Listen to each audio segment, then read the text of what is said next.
Hey everyone, my name is Xavius.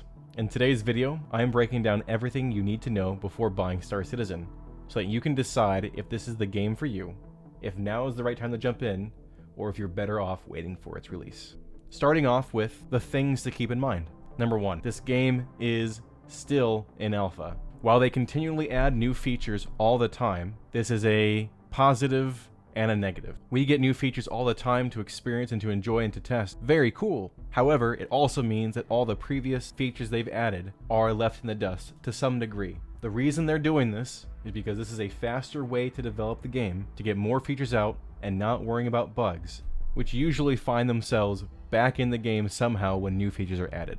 By getting in all of the features first, then fixing all of the bugs, they will spend less time overall on development. Also note, because it's an alpha, that also means that anything you do right now is not permanent and will eventually be wiped, whether for an update or for the 1.0 release. I only want you to play if you're okay with that. 2. Development hell. This game has been in development hell for quite some time. It's been said Star Citizen is a scam. I want to assure you it's not a scam, but there has definitely been a long road and many development challenges. This game was poorly managed from the start, and it's taken many years to get not only the game, but the developer, Cloud Imperium Games, on the right path and on the right track. It's also in development hell because of the way that it's designed. Everything in this game is systematic, meaning they're building a living universe.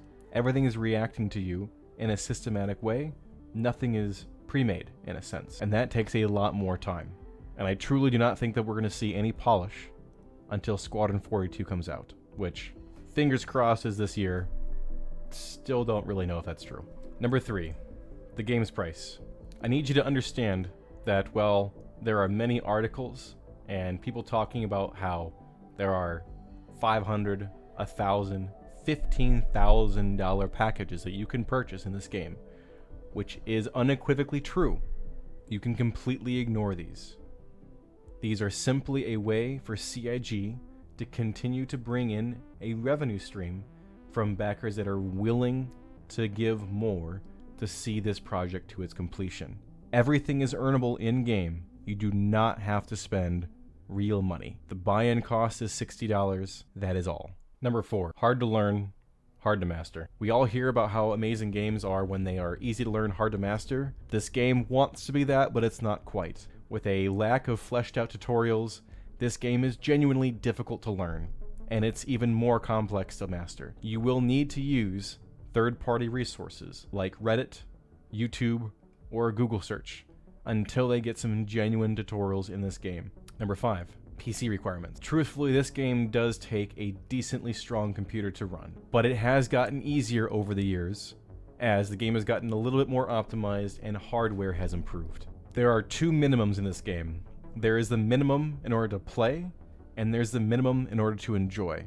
I'm going to speak to the minimum to enjoy. If you would like to play this game and actually be able to enjoy it, you are going to need at least 32 gigabytes of DDR4 RAM and some sort of X3D CPU from AMD. This game is incredibly CPU intensive, and having these new X3D chips that AMD has released is by far one of the best ways to get better performance. Truthfully, I used to play this game with 32 gigabytes of DDR4, a 5800 X3D, and a 1060 6GB from NVIDIA, and I could get 30 to 45 FPS. Not great, but good enough to play. Upgrading RAM and CPU will be your biggest boons. So that's everything that you should keep in mind before buying Star Citizen. If you like my honesty about this game, consider subscribing. I'm going to be keeping it as real as possible here. But now, the things to look forward to. What can you expect out of this game, and are you a player that would enjoy this? Number 1, realism versus immersion. There is a misconception that Cloud Imperium is trying to make Star Citizen as realistic as possible. This isn't technically true. They're trying to make it as immersive as possible. And while these can often look the same, they achieve very different things.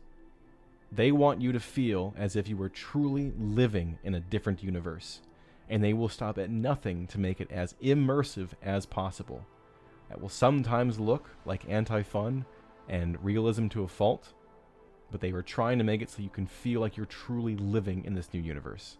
And that is something that I truly appreciate, as I enjoy immersive experiences. Number 2, you love spaceships.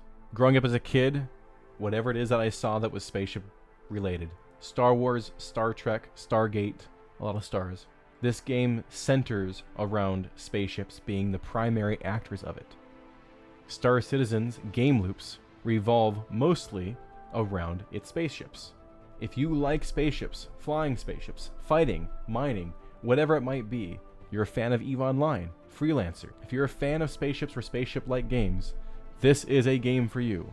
There is no other game on the market that does spaceships like Star Citizen. When it comes to the fact that you can get on board in first person and fly and get off vice versa, nothing else will beat this. Number 3, living on spaceships. Have you ever wanted the feeling of living on your spaceship? You've seen all the sci-fi movies and TV shows and have thought to yourself, how awesome would it be to actually be aboard this ship, living, going in deep space, from planet to planet, station to station, exploring the universe. If that is ever a feeling that you've wanted, Star Citizen is actively working towards this goal. I would say it's 70 to 80% of the way there. They continually add more features that make this dream a reality. If you ever thought to yourself how awesome it would be to go around the universe in the Millennium Falcon, this is probably a game for you. As it currently stands, you can live aboard your spaceship for quite some time without having to go back to civilization. Not quite to the point of living off the grid entirely, but we are getting significantly closer with every patch. Number 4, scale. This game does scale so well. You already have an amazing understanding of the different sizes of ships and stations and planets because you can compare so easily to something that you are currently in.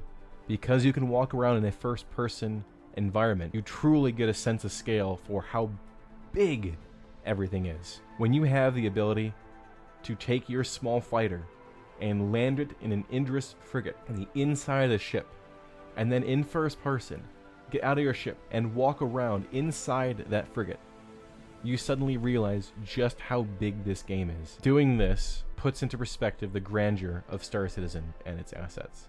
Number 5, deep systems. This game is often referred to as a game that is an inch wide and a mile deep. And while that's been true for a long time, I can't say it's true anymore. The game has expanded significantly over the years. There is much more to do. And the systems that are in there now that you can use are genuinely the mile deep part. There are a lot more intricacies to experience than what first meets the eye.